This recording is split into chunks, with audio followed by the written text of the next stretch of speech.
Since I was young, I would always walk along the old nursery fields at S.B. Elliott State Park, and I would walk past a large white barn, and it stood high and alone in a field, and it was the only building on that side of the road. A big giant modern sign across the front read, Moshannon Forest Firefighters Association, District 9. S.B. Elliott State Park had always been the gateway to the Moshannon State Forest for me. And it was a park that I frequented, and often it was the first entry to the Moshannon State Forest, for me at least. That big old white building holds equipment and supplies. It's the gathering spot for firefighters and meetings for training. It's a landing zone for helicopters. It's a great base of operations, with the Moshannon District Office being located nearby. And it was the centerpiece for firefighting for that particular area. Across the road, you have a series of white buildings with one clear sign, fire barn. Along each side of those buildings sit various vintage firefighting vehicles and tankers, and this always caught my sight as well. Jeep Willys. In the past, they were Hummers. There were big diesel tankers with curious names, Pathfinder 2. There's one with an etching of Tasmanian Devil with a bucket putting the fire out. I love seeing that image. It was pretty cool. And I'm sure these vehicles had always contributed to the fire cause at some point, with many clearly being former brush fire vehicles. They are now vintage, and I'm unsure of what they are presently getting used for, other than me going up and photographing them from time to time and admiring them. And walk by some more old fire-related vehicles. These are all from local small towns nearby, so that's pretty neat. I love these old Jeeps that they do get up here, like this Grass Flat Volunteer Fire Department. I would love to see that in its day. I bet that was a blast to drive around. So, not long distance over the road, but... There's also command trailers that help the state set up a scene in a moment's notice. Generators, communication systems, heavy equipment to make cuts and swaths across landscape to create fire lines. How did all this come about? Firefighting in the state forest in the Northeast. Do they have significant wildfires? We never heard a great deal about them, but they're there. They happen. A young firefighter just died when fighting a fire in the New Jersey area when a tree fell upon him. This occurred in November 2024. His name was Dario Vasquez. He was only 18. What kind of challenges really faced those early firefighters of these small state forests? I'm only looking at a small slice of these forests here in Clearfield, Elk, and Cameron County, Pennsylvania. But there is a need in these areas as well as all of the state forests. The need for them came about as the state desert, or the prior wild forest, was profited from by many people, and the companies during the logging boom created these vast emptiness of wood debris. There was stripped and barren land of dirt. They had no teeming wildlife. There was erosion problems.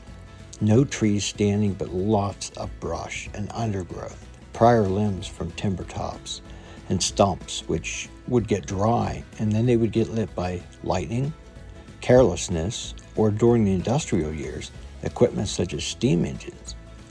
First a spark, and these fires would carry on through and sweep through this landscape of dead timber. As the forests were replanted from local nurseries, it helped with some of these fires and reestablishing the landscape. The forest was replanted from the local nursery.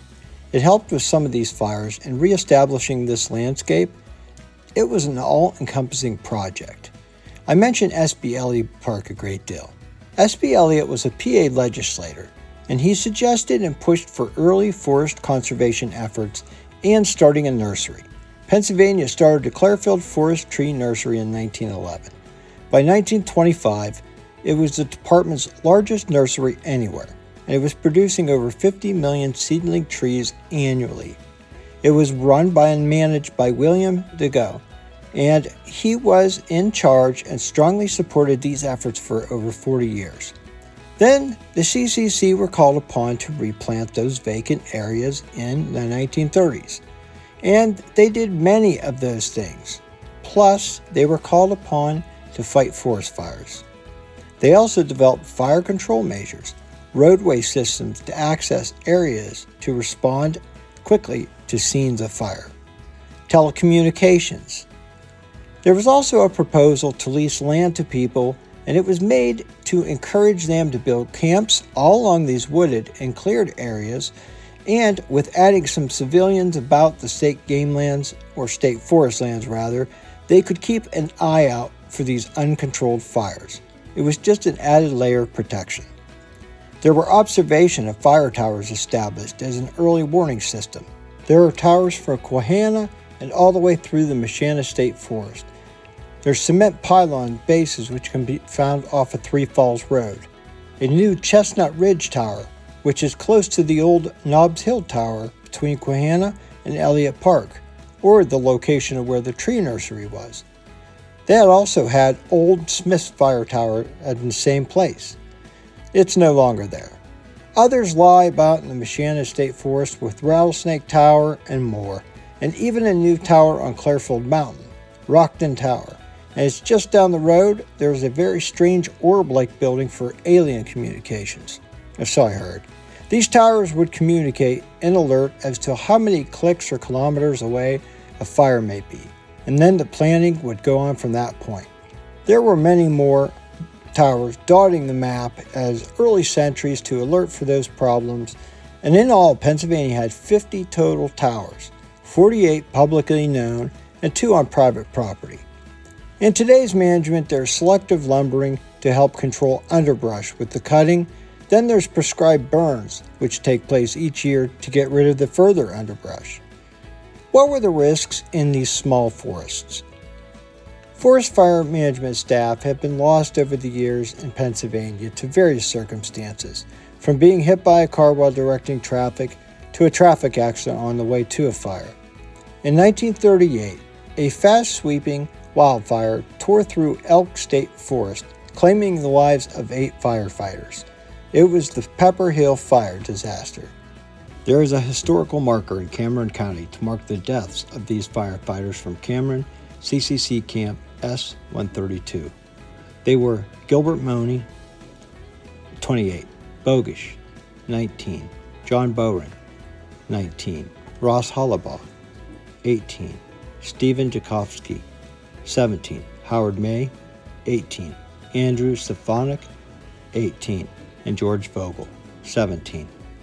Finding additional information and names of others who have perished over the years is not always easy, and I apologize, and I hope to give the respect and honor to all of those other wildland firefighters who have passed. Pennsylvania has approximately 38,000 firefighters in the entire state. The volunteer fire department in each of these small communities and townships accounts for over 30,000 of these. Each usually has its share of brush and wildfire fighting capabilities. The U.S. Forest Service has an additional 7,500 wildland firefighters in Pennsylvania. Each year, these firefighters stay alert, ready, equipped, and dedicated to respond as needed. Timber Adventures encourages you to check out some of these areas. Walk past and see the relics and ruins that lie hidden from the past, and see the present areas that are set up and ready to respond. We're happy you joined us. We ask, give us a like, please share, comment, and subscribe, and stay safe.